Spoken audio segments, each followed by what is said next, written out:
You were always there, always ready, always reaching out, texting first, checking in.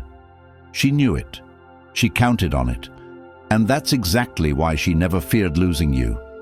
Because she believed you'd never walk away. But then, you stopped. You went quiet. You didn't chase. And suddenly, she was watching your stories, liking old posts, appearing out of nowhere.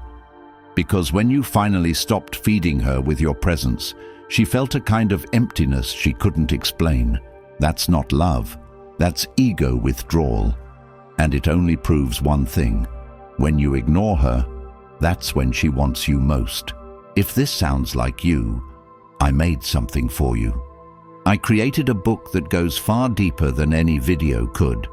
It's called The Stoic Relationship Blueprint for Men. It's not just advice. It's 2,000+ years of Stoic wisdom translated into modern action steps to take your power back. If you've been the man who gave too much, waited too long, hurt too deep, this blueprint was made for you. You can grab it right now. It's in the comments.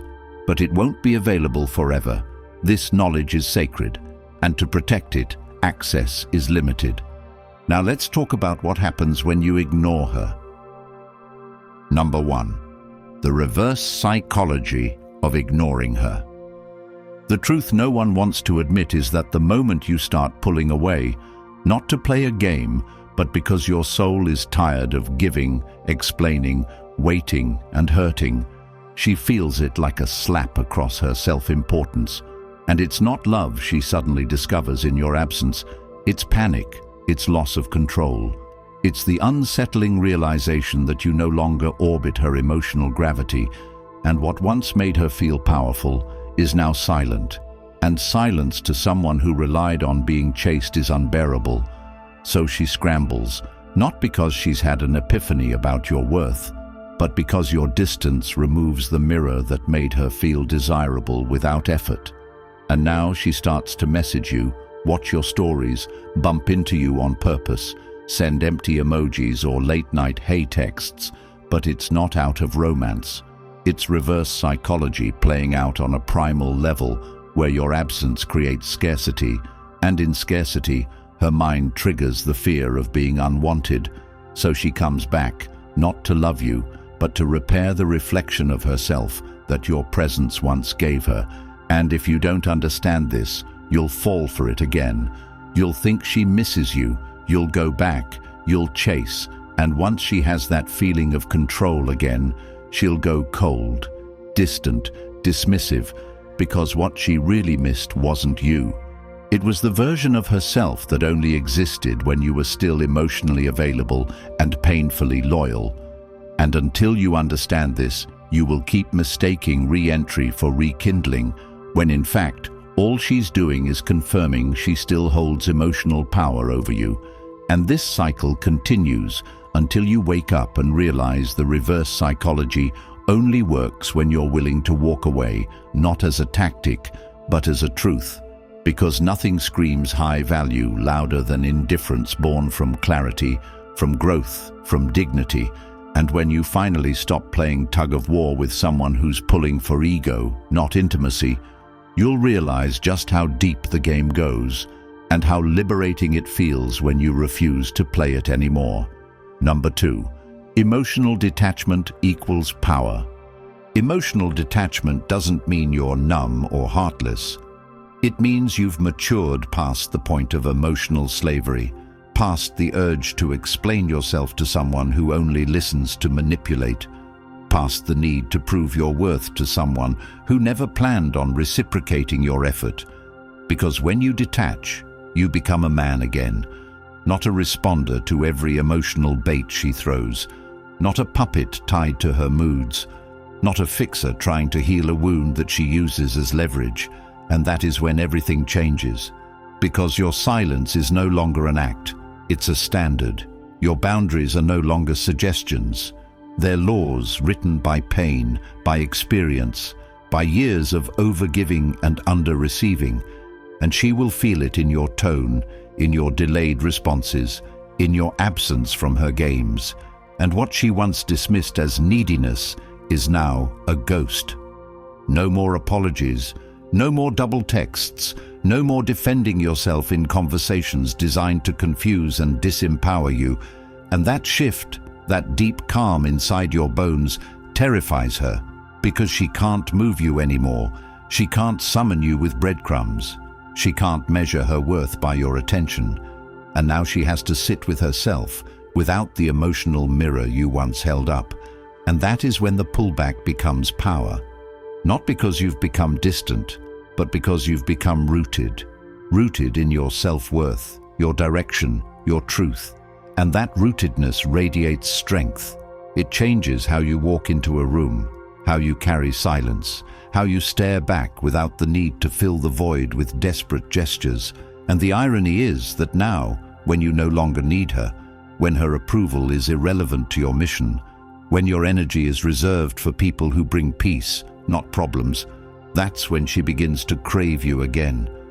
But this time, it's too late, because your emotional detachment didn't come from coldness, it came from clarity. And nothing is more powerful than a man who sees clearly, feels fully, but gives selectively. And if you want to live like that, it starts by walking away from anything that asks you to shrink in order to stay, and understanding that your peace, your progress, and your power all begin the moment you no longer react out of fear of losing someone who was perfectly fine with losing you first. Number 3. Detachment creates curiosity.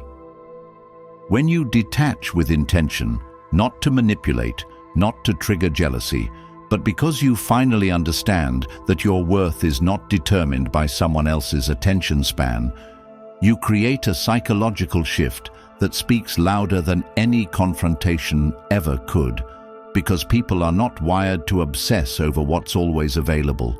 They're wired to investigate what suddenly changes, what slips away quietly, what becomes unavailable without explanation. And in relationships, especially when you've been the giver, the fixer, the one holding everything together while she weighed her options, the moment you stop showing up with that same pattern of self-sacrifice, the moment your energy becomes focused on your development, your boundaries, your structure, she feels the loss, not of you, but of the pattern she was feeding off. And this is where curiosity is born, because she was used to the version of you that answered instantly, over-explained everything, and tried too hard to be understood. And now you're not reacting, you're not explaining. You're just working out more, dressing better, showing up online with more discipline, speaking with less need for validation. And while you're doing it for yourself, her brain begins to spiral. Why is he so calm? Why doesn't he reach out? Has he moved on? And this curiosity isn't about you specifically. It's about the disruption of her control narrative. And the best part, you're not acting, you're evolving. And that difference is everything, because fake detachment always leaks through cracks, but real detachment shows up as peace, as clarity, as focus. And it's felt through your posture, your voice, your pace of life. And the most practical thing you can do to build this kind of detachment is to start by directing your emotional energy inward. Write down everything you've been holding in. List the habits you've let go of because you were too caught up in emotional survival, and begin reintroducing structure to your day. Wake up early, train consistently, cook your own meals, track your goals, build your independence muscle one small task at a time. And the more you honor your time, the more naturally curiosity follows, because you'll stop being emotionally readable, and people who can't read you can't control you. And in that space, you finally realize that the curiosity they develop isn't proof of your value. It's proof that you've stopped proving anything at all. Number 4, you become the mystery she can't solve. You become the mystery not by being vague, but by being whole.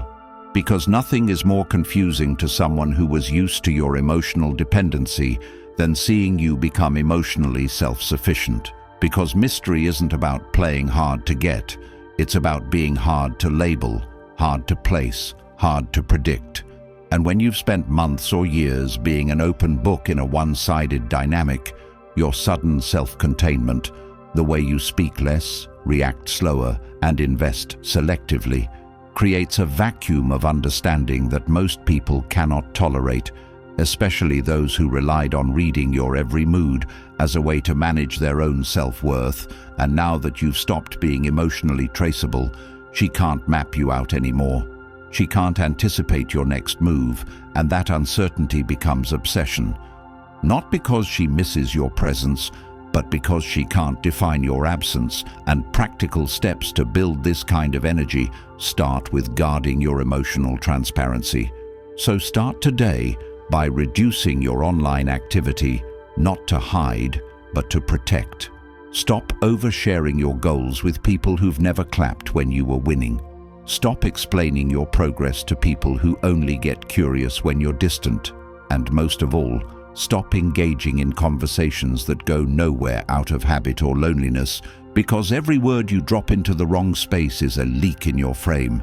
And instead, focus on creating a life that doesn't require you to seek approval, one where your schedule is so packed with building skills, finishing tasks, hitting workouts, and deepening your purpose that you genuinely forget to perform for anyone. Because mystery thrives where performance dies, and the less you try to impress, the more intriguing you become, not just to women, but to everyone who once thought they knew you completely. And that mystery becomes a shield, because while they're guessing, you're growing. And the more questions they ask, the more they reveal their emotional dependence on the access they once had to you. So keep it sacred, keep it solid, and understand that you don't need to confuse anyone to become a mystery. You just need to stop being predictable, and nothing is more unpredictable than a man who's finally focused. Number 5. Curiosity turns to obsession. When a woman starts becoming curious about your sudden emotional detachment, it's only a matter of time before that curiosity crosses over into full obsession. And this isn't about manipulation or playing mind games.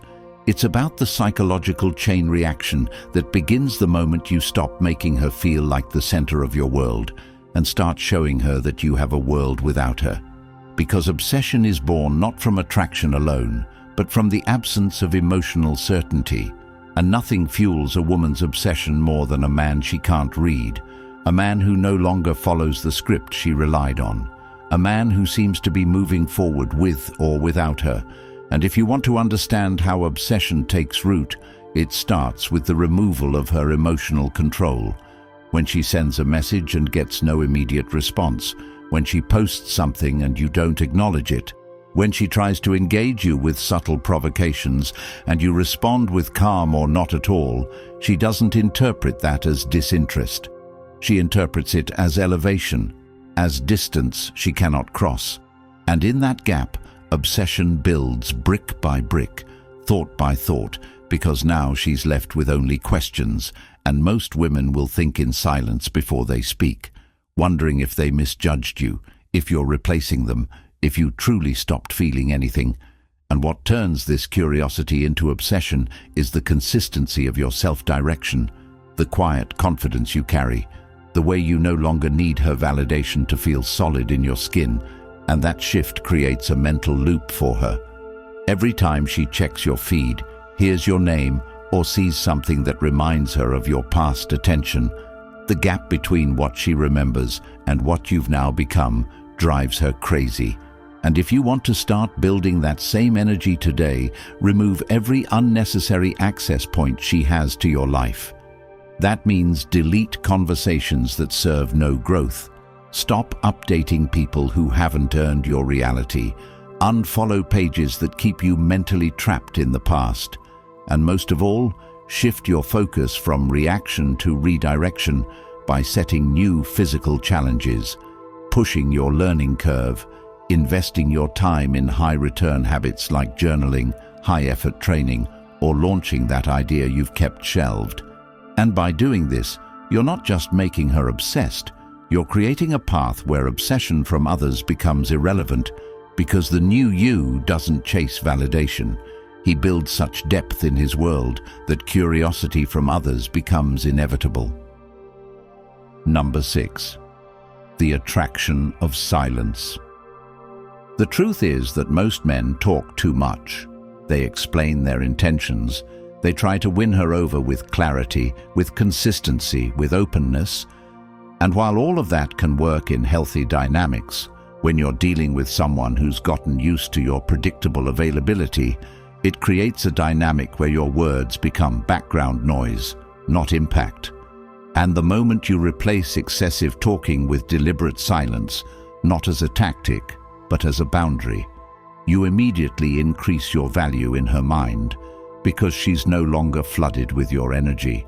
She's no longer being handed emotional reassurance for free, and in that absence, her perception of you starts to change, because now you're not the guy who's always texting first. You're not over-explaining why you're hurt. You're not trying to fix something she doesn't even admit is broken. Instead, you're composed, you're selective, and you've learned that silence isn't passive, it's powerful. And what makes silence attractive isn't the absence of communication. It's the presence of emotional clarity behind that silence. And if you want to start using this today, begin by cutting your verbal output by half. If you feel the need to explain yourself in 3 paragraphs, say it in 1 sentence or not at all. If someone disrespects your time, don't argue. Remove your availability. If you're pulled into emotional baiting, stay calm, exit gracefully, and get back to your focus. Because when you do this repeatedly, you teach her and everyone around you that you no longer communicate to be understood. You speak only when necessary, and that makes everything you say carry more weight, more authority. And when you combine this energy with real action behind the scenes, building muscle, leveling up your finances, managing your time with discipline, the quiet becomes a symbol of growth, of focus, of a man who's too dialed in to waste time proving himself. And when she starts noticing that you're no longer accessible like before, that you don't explain your whereabouts, that your tone has shifted from pleasing to purposeful, she begins to associate your silence not with distance, but with strength. And that is what creates deep emotional pull. Not the things you say, but the life you live that speaks louder than any word ever could. And the best part is this: once you embrace this way of living, you no longer use silence to attract anyone. You use it to protect your focus. And in doing so, you become so centered that the right people will naturally be drawn to you. Not because you reached for them, but because your silence revealed you've become the kind of man who no longer has to. Number 7. Reclaiming power through discipline. You don't reclaim power by waiting for her to appreciate what she once overlooked. You reclaim power the day you stop negotiating with yourself, the day you stop saying tomorrow to things you know need to be done today, the day you decide that your life is no longer a reaction to other people's approval, but a reflection of your standards, your work, your structure. Because discipline isn't about restriction, it's about liberation. It's about taking full ownership of how you move, how you think, how you show up when nobody's watching. And when you start stacking small wins consistently, without needing applause, you begin to rebuild the broken foundation that allowed you to tolerate inconsistency, disrespect, and emotional crumbs for so long. And the most direct way to start today is simple. Write down the 3 areas where you're most inconsistent. Maybe it's your fitness, your finances, or your emotional regulation. And assign 1 non-negotiable action to each of them every single day, no matter how small. Because true discipline isn't about grand gestures. It's about showing up repeatedly, even when it's boring, even when nobody sees it, even when it feels like nothing is changing. Because every rep, every healthy meal, every minute spent building instead of scrolling, compounds into a version of you who no longer has to chase anyone. And while you're doing this, cut the soft talk, cut the endless complaining, cut the victim narrative that someone else broke you, and understand this. The longer you avoid structure, the longer you remain stuck in cycles of chasing people who don't value you. And the truth is, once you start living with discipline, everything else becomes clearer. Who drains you, who inspires you, who matches your effort, and who's only around when they benefit. And when you live like this, something changes in your energy, in your eyes, in the way you say no without explaining, in the way you walk into rooms, because now you're not seeking balance, you're building it. And people who used to pull you off center will feel it immediately, and whether they stay or go won't matter, because your new level of discipline becomes the filter for who deserves to be in your world. And if you want to build that level of control, start now. Wake up 30 minutes earlier, commit to 20 push-ups a day, cook your own meals for 1 week straight, write down your budget, read 5 pages of a book every morning before your phone touches your hand. And if you do this for just 30 days, you'll no longer be the man who asks, "How do I make her want me again?" You'll be the man who's too focused to care, because your power will no longer be an idea, it will be a habit. Number 8, you become the prize. You become the prize not when she says you are, not when she comes running back, not when she admits she messed up. You become the prize the moment you stop outsourcing your identity to how others treat you and start building a life that is rooted in such depth, purpose, and peace that any woman, any person, any external source of validation becomes optional, not essential. Because being the prize isn't about arrogance or trying to be desired. It's about creating such a clear sense of direction, a relentless commitment to your own goals, that you no longer bend, shrink, or edit yourself to fit into anyone else's script. And the most practical way to step into this mindset today is to ruthlessly audit every single area of your life where you're still tolerating mediocrity. Ask yourself, am I in shape? Do I respect my time? Am I living like someone I admire? And if the answer is no, don't wait for motivation, don't wait for clarity, just start. Start by mastering your appearance, not for vanity but for discipline. Pick clothes that fit well, keep your space clean, speak with intention, maintain eye contact, learn how to set boundaries without flinching, and most of all, start building something, a skill, a business, a body, a habit. Because when you build, you radiate value, not just in what you say, but in how you live. And women feel that. People feel that, and the shift happens quietly. You'll notice how the same people who once overlooked you begin to look again, how the same woman who made you feel invisible now starts watching from the sidelines, trying to reconnect. Not because she suddenly values you, but because you've become the type of man who doesn't need her to. And if you want to live in that space permanently, make a list of 5 goals you've been procrastinating on. Break each one into small steps and assign a daily action to them starting today. And each time you complete one, remind yourself that this is what self-worth feels like. Not approval, not chasing, but showing up for yourself consistently, because the real prize isn't what you attract, it's what you no longer chase. And once you realize that, you'll stop wasting energy trying to convince anyone of your value, and instead start living like someone who already knows it. If you're tired of repeating the same emotional patterns, if you're done being the one who always cares more, if you're ready to become the man no one ever plays again, then ask yourself, how much longer are you willing to suffer silently? How many more nights will you waste overthinking someone who already moved on? What will it cost you to stay the same another year? You don't need more videos. You need a blueprint. That's why I created the Stoic Relationship Blueprint for Men. It's not just a book. It's the step-by-step code I wish someone handed me years ago. But listen carefully. We're capping the number of downloads.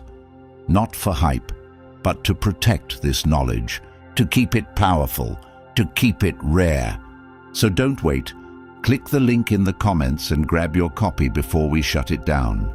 Like, share, subscribe, so we can keep helping men who are still lost, like you once were. Because this isn't just a video. This is transformation,